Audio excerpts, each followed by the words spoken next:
সন্দেশখালীতে ফের অস্ত্র ভান্ডারের হদিশ। শেখ শাহজাহানের ঘনিষ্ঠ তৃণমূল নেতা এলাকায় তিনি বাহুবলী নামে পরিচিত।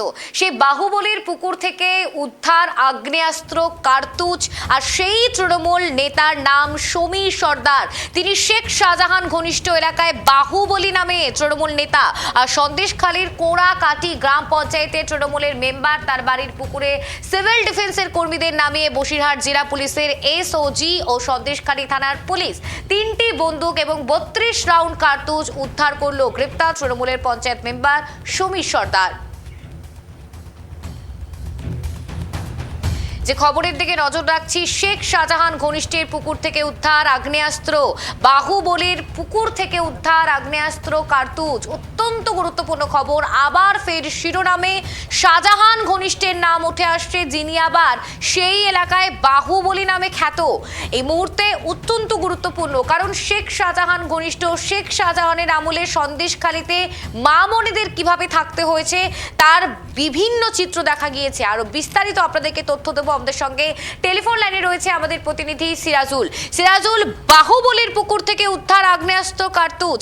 কেই বাহুবলী, কি তার পরিচয়, কার তিনি ঘনিষ্ঠ, আর কি বা উদ্ধার হয়েছে? হ্যাঁ দেখো সুপ্রিয়া, তুমি যেমনটা বললে, সন্দেশখালী কিন্তু ফের আবার আগ্নেয়াস্ত্র উদ্ধার কিন্তু যথেষ্ট চাঞ্চল্য তৈরি হয়েছে। কারণ এর আগেও আমরা টিভি বাংলার পর্দায় দেখেছিলাম যে প্রচুর পরিমাণে দুবার কিন্তু আগ্নেয়াস্ত্র, কার্তুজ বহু কিন্তু উদ্ধার হয়েছে।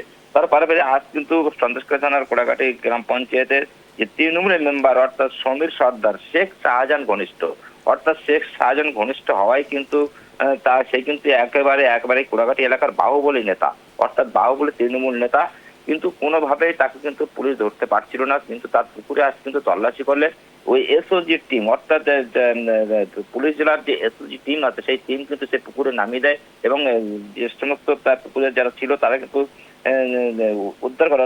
পুকুরের থেকে কিন্তু ইতিমধ্যে কিন্তু 3খানা বন্দুক এবং 32 রাউন্ড কার্তুজ কিন্তু সেখানে খুঁজে পুকুর থেকে কিন্তু বিভিন্ন জায়গা থেকে, অর্থাৎ পুকুরের একটি জায়গা না, বিভিন্ন জায়গা থেকে খুঁটে কিন্তু 32টা কার্তুজ এবং 3টি বন্দুক কিন্তু ইতিমধ্যে উদ্ধার করেছে সেই পুকুর থেকে। অর্থাৎ সমীর যে সর্দার যে তৃণমূলের যে মেম্বার, তার বাড়ির পাশের একটি পুকুর থেকে কিন্তু এই আগ্নেয়াস্ত্র এবং কার্তুজ উদ্ধার হয়েছে। এবং তার পাশাপাশি তাকে প্রথমে আটক করে একটু জিজ্ঞাসাবাদ করে তারপরে তাকে গ্রেপ্তার করেছে ইতিমধ্যে কিন্তু সন্দেশখালী থানার পুলিশ। তাকে কিন্তু নিয়ে কিন্তু তল্লাশি চালাচ্ছে এবং আর কোথাও কিছু আছে কিনা সেগুলো খোঁজ চালাচ্ছে সন্দেশখালী থানার পুলিশ এবং এসওজি টিম। এই নিয়ে কিন্তু যত চাঞ্চল্য তৈরি হয়েছে এবং আতঙ্কের পরিবেশ তৈরি হচ্ছে সন্দেশখালীর গায়ে। তুমি যে ইতিমধ্যে সন্দেশখালী একাধিক সংবাদের শিরোনামে ছিল, খবরের শিরোনামে, তার পাশাপাশি দুবার যে আগ্নেয়াস্ত্র উদ্ধার হয়েছিল, তার পাশাপাশি আজকে আবার তৃতীয়বার জন্য এই আগ্নেয়াস্ত্র উদ্ধার করে যথেষ্ট আতঙ্কের পরিবেশ তৈরি হচ্ছে গোটা এলাকা, অর্থাৎ সন্দেশখালী এলাকার বিভিন্ন জায়গা থেকে আগ্নেয়াস্ত্র, কার্তুজ উদ্ধার ঘিরে কিন্তু বিভিন্ন জায়গায় কিন্তু আতঙ্কের পরিবেশ তৈরি হচ্ছে। তুমি জানো ইতিমধ্যে রাজ্যে পালাবদল হয়েছে।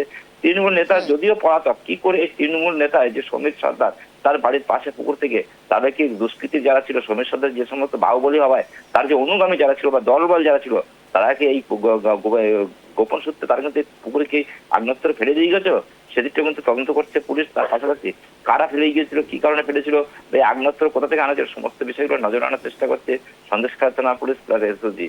এই নিয়ে কিন্তু যথেষ্ট আতঙ্কের পরিবেশ সন্দেশখালী। এর আগেও 2 জায়গায় যেখানে আতঙ্কের পরিবেশ তৈরি হয়েছিল, এবার আবার নতুন করে কোড়াকাটি এলাকায় সেই আতঙ্কের পরিবেশ তৈরি হলো সন্দেশখালী। কিন্তু সিরাজুল, যে শেখ শাহজাহান, তার নামে আমরা দেখেছি সন্দেশখালীতে একের পর এক আতঙ্কিত পরিবেশ সৃষ্টি হয়েছে, কিন্তু পাড়া বদল তো হয়েছে, পরিবর্তন তো হয়েছে। তার সত্ত্বেও কিভাবে এখনো সন্দেশখালীতে এই শেখ শাহজাহান ঘনিষ্ঠ ব্যক্তিত্বরা লুকিয়ে আগ্নেয়াস্ত্রের ভান্ডারের রেশে তারা বসে রয়েছেন? অর্থাৎ আবারও কি কোথাও না কোথাও গিয়ে নিরাপত্তাজনিত বিঘ্নিতর বিষয়টা উঠে আসছে সিরাজুল? যেটা সুপ্রিয়া, যেটা তোমাকে জানিয়ে রাখবো, দেখো সন্দেশখালী শেখ শাহজাহান কিন্তু দাপিয়ে বেড়াতে এবং তার যে সমস্ত অনুগামী ছিল তারা কিন্তু এই সমস্ত আগ্নেয়াস্ত্র ব্যবহার করতো। এই সমস্ত আগ্নেয়াস্ত্র নিয়ে ভয় দেখানো এবং দাপানো একাধিক জায়গায় কিন্তু তারা কিন্তু দাপিয়ে বেড়াতো। অর্থাৎ শেখ শাহজাহানের ঘনিষ্ঠ যারা ছিল, কাছের লোক যারা ছিল, তাদের কিছু অনুগামী ছিল, বিভিন্ন জায়গায় বিভিন্ন অনুগামী শেখ শাহজাহানের ছিল এবং সেই সব অনুগামীদের যে সমস্ত দুষ্কৃতী ছিল তারা কিন্তু দাপিয়ে বেড়াতো বিভিন্ন এলাকায়। যার কারণে কিন্তু আতঙ্কিত হওয়ার পরপরই সেই জায়গায় কিন্তু উত্তাল হয় সন্দেশখালী। সেই উত্তাল হওয়ার পরে যদিও পালাবদল হওয়ার পরে কিন্তু শান্তি ফিরে আসে সন্দেশখালী এলাকায়, কিন্তু ফের আবার এই নতুন করে আবার আগ্নেয়াস্ত্র উদ্ধার এবং কার্তুজ, এত পরিমাণে কার্তুজ এবং আগ্নেয়াস্ত্র উদ্ধার ঘিরে যথেষ্ট আতঙ্কের পরিবেশ ইতিমধ্যে তৈরি হচ্ছে। তার কারণ এই যে সমস্ত তৃণমূল নেতাদের বিভিন্ন পুকুর থেকে আগ্নেয়াস্ত্র উদ্ধার, এবং একের পর এক গ্রেপ্তার, এই নিয়ে কিন্তু যথেষ্ট চাঞ্চল্য তৈরি হয়েছে এলাকায়। এবং এলাকার মানুষ কিন্তু যদিও চাইছে যে আরো যদি আগ্নেয়াস্ত্র থাকে সেগুলো উদ্ধার হোক এবং সেগুলো সামনে প্রকাশ্যে নিয়ে আসুক এবং এর সঙ্গে যারা জড়িত তারা আরো গ্রেপ্তার হোক। কারণ এই যে সন্ত্রাস চালাতো সন্দেশকারীতে, সেই সন্দেশকারী সাধারণ মানুষ দেখতে চাইছে। এই নিয়ে তুমি জানো ইতিমধ্যে রাজ্যে পালাবদল হয়েছে, আইনের শাসন জারি হয়েছে। সেই জায়গায় দাঁড়িয়ে এই যে একের পর আগ্নেয়াস্ত্র এবং দুষ্কৃতী গ্রেপ্তার, এই নিয়ে চাঞ্চল্য তৈরি হয়েছে এবং আতঙ্কের পরিবেশ তৈরি হচ্ছে একের পর এক কিন্তু সন্দেশকারীতে। যদিও শেখ শাহজাহান এখন না থাকলো, তার যে অনুগামী আছে তারা যে সমস্ত দাপিয়ে বেড়াচ্ছে সন্দেশকারী এবং আগ্নেয়াস্ত্র ব্যবহার করতো এবং এই আগ্নেয়াস্ত্র নিয়ে এর আগেও কিন্তু বিভিন্ন জায়গায় সন্দেশকারী দেখা গেছে যে দাপিয়ে বেড়াচ্ছে, শেখ শাহজাহান অনুগামীরা এখনো পর্যন্ত দাপিয়ে বেড়াচ্ছে। রাজ্যে পালাবদল হয়েছে, তাহলে পুলিশ প্রশাসন কি করছে? যদি সেই আইনের শাসন হয়ে থাকে তাহলে পুলিশ প্রশাসন তাদেরকে গ্রেফতার করছে না কেন? পুলিশ যথেষ্ট তল্লাশি করে কিন্তু ভিতরে গোপন সূত্রে খবর পেয়ে বিভিন্ন জায়গায় তল্লাশি চালাতে গিয়ে এই যে সমীর সর্দারের নাম উঠে আসে এবং এর বাড়ির পাশে যে পুকুর, সেখানে কিন্তু তল্লাশি অভিযান চালায়। সেই পুকুরের ভিতর থেকে কিন্তু আগ্নেয়াস্ত্র উদ্ধার হয়, 32 রাউন্ড কার্তুজ এবং 3টি বন্দুক কিন্তু উদ্ধার হয়েছে। ইতিমধ্যে এখন তারা জানার চেষ্টা করছে আর কোথায় কি লোকানো আছে কিনা সেগুলো জানার চেষ্টা করছে, এগুলো কোথা থেকে আনা হয়েছিল সেগুলো জানার চেষ্টা করছে পুলিশ প্রশাসন। বেশ, ধন্যবাদ সিরাজুল। যে খবরের দিকে আমরা নজর রাখছি, 32 রাউন্ড কার্তুজ গ্রেপ্তার করলো পুলিশ, আর রীতিমতো উদ্ধার করলো পুলিশ, আর গ্রেপ্তার করা হয়েছে তৃণমূলের এই পঞ্চায়েত মেম্বার সমীর সর্দার, যিনি সেই এলাকায় বাহুবলী নামে পরিচিত।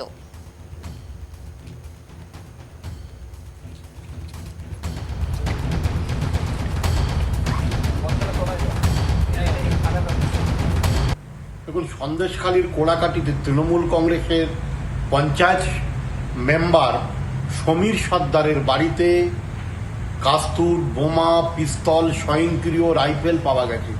আগে জানতাম তৃণমূল কংগ্রেস ছিচকে চোর, আনাচে কানাচে চুরি করত। এখন দেখতে পাচ্ছি যে শাহজাহান শেখের ঘনিষ্ঠ, যে Shahjahan Sheikh ED, CBI, income ট্যাক্সের উপরে হামলা করেছিল, যে শাহজাহান শেখ মা বোনদের পিঠে বানানোর জন্য তৃণমূল কংগ্রেসের পার্টি অফিসে আহ্বান জানাতো, আজকের ডেটে দাঁড়িয়ে দেখতে পাচ্ছি যে তৃণমূল কংগ্রেসের পঞ্চায়েত সদস্য সমীর সর্দারের বাড়িতে সেখান থেকে স্বয়ংক্রিয় রাইফেল, অস্ত্র উদ্ধার হচ্ছে। এর যোগসূত্র অনেক দূর।